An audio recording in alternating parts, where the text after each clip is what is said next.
केंद्र सरकार ने एक बार फिर से सिपाही से लेकर सूबेदार, मेजर हर एक रैंक वाइज की पेंशन बढ़ोतरी लिस्ट भी जारी कर दी है। आर्मी रूल के सेक्शन 48 के अंतर्गत सिपाही का पेंशन 22,476, नायक का पेंशन 24,763 और हवलदारों का 26,825 रुपये। वही सुप्रीम कोर्ट के आदेशानुसार वित्त मंत्रालय ने लेटर भी जारी कर दी है 18 माह की एरियर का। साथ में हर एक पेंशनरों को जिनकी उम्र 60 साल है उन सभी पेंशनरों की पेंशन में 5 से लेकर 15% तक पेंशन वृद्धि का भी आदेश दिया है। कोरोना काल में रोका गया पैसा सरकार द्वारा हर एक कर्मचारियों को दिया जाएगा। इस पर सरकार 9% तक ब्याज भी देने का ऐलान कर दिया है। वही पूर्व सैनिकों को केंद्र सरकार डायरेक्टली पेंशन में 10% तक पेंशन बढ़ोतरी का भी आदेश दे दिया है। तो आज की इस वीडियो के माध्यम से हम आपको सारी जानकारी देने वाले हैं। आप इस वीडियो को शुरू से लेकर आखिरी तक देखिएगा। चैनल पर नए हैं तो सब्सक्राइब और शेयर जरूर कीजिए। 18 माह का एरियर केंद्र सरकार द्वारा 2,78,924 रुपये, जिस पर सरकार 9% तक ब्याज देने का ऐलान किया है। सुप्रीम कोर्ट ने यह भी आदेश दिया यह सारा पैसा इस दिसंबर माह में भुगतान करेगी, लेकिन केंद्र सरकार द्वारा पीसीडीए के माध्यम से जो पीपीओ जारी होने वाला है, जिसमें आप सभी का 3 माह का एरियर का पैसा डायरेक्टली केंद्र सरकार ट्रांसफर करने वाली है। अब पीसीडीए ने यह भी ऐलान कर दिया है कि सर्कुलर 430 और सर्कुलर 501 का एरियर एक साथ भेजने का फैसला लिया गया है। वही वन रैंक वन पेंशन योजना की, जिसके लिए सरकार ने जो बजट बनाई थी उसका भी पैसा भी रुका हुआ है। केंद्र सरकार उन सभी 4 माह का एरियर भी 53% महंगाई भत्ते के साथ केंद्र सरकार देने वाली है। वही बात करें 1 जनवरी 2025 से केंद्र सरकार 4 नए नियम लागू कर रही है। पहला कि पूरे भारत में हमारे कर्मचारियों की बेसिक सैलरी बढ़ेगी। साथ में जो 1640 रुपये की रकम मिलता था, सरकार अब 7500 प्लस डीए देने का ऐलान कर दिया है।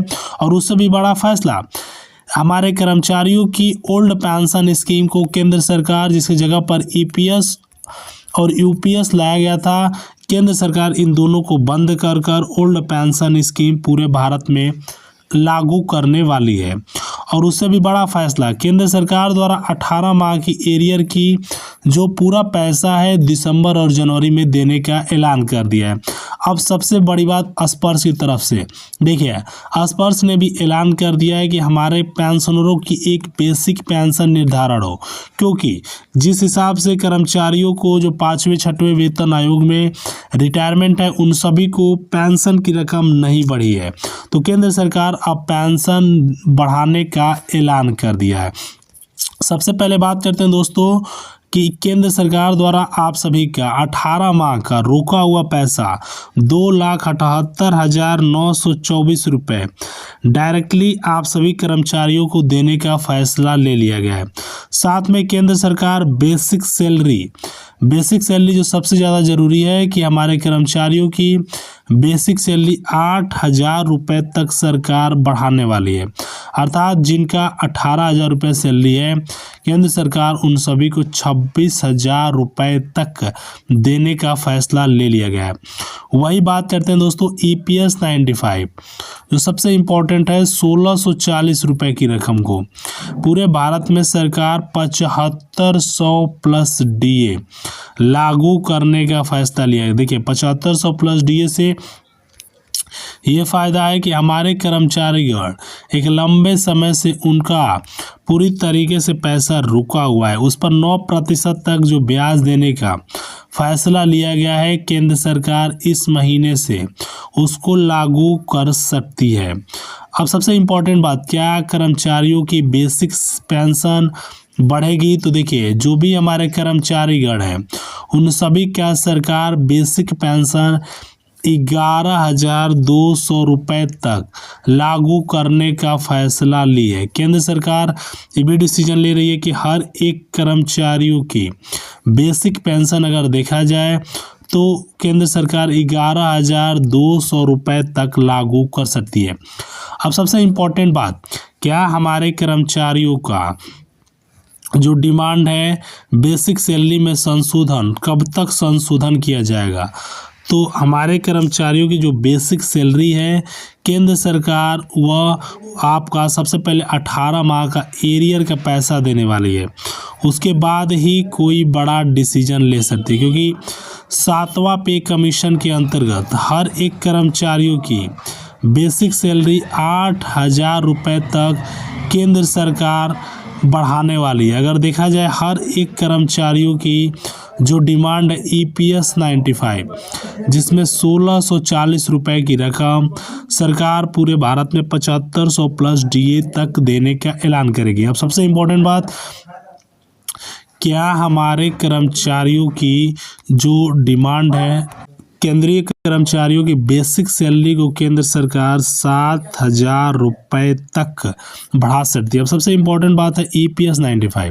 देखिए हर एक केंद्रीय कर्मचारियों का डिमांड है कि 18 माह का एरियर का रुका हुआ पैसा जितना जल्दी हो केंद्र सरकार उन सभी को ये पैसा भुगतान कर दे। लेकिन उससे भी पहले सबसे इम्पोर्टेंट है हमारे कर्मचारियों की बेसिक सैलरी के साथ साथ ओल्ड पेंशन स्कीम। देखिए EPS 95 साथ में ओल्ड पेंशन स्कीम।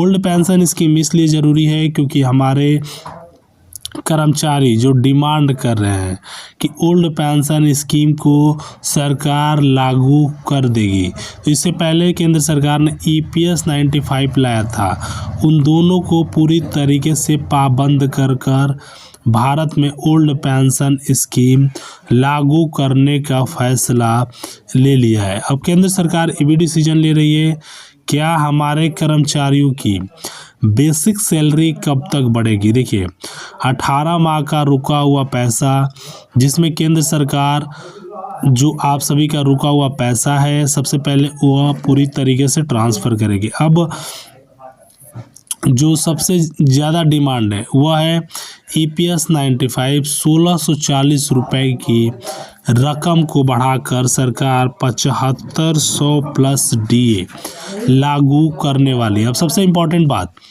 क्या हमारे कर्मचारियों का जो डिमांड है कि जिनकी पूरी तरीके से पैसा रुका हुआ है, क्या उन सभी कर्मचारियों का रुका हुआ पैसे पर सरकार इंटरेस्ट देगी कि नहीं देगी। तो हम बताएं कि जो भी कर्मचारीगण है उन सभी के रुके हुए पैसे पर केंद्र सरकार द्वारा मैक्सिमम 9% तक ब्याज देने का सरकार ने फैसला लिया है। आप सभी कर्मचारियों को 9% तक सरकार ये पैसे देने वाली है। और सबसे इम्पोर्टेंट बात, क्या जो भी हमारे कर्मचारीगण हैं जिनकी डिमांड है बेसिक सैलरी में संशोधन, उसको पूरे भारत में कब से लागू करेगी।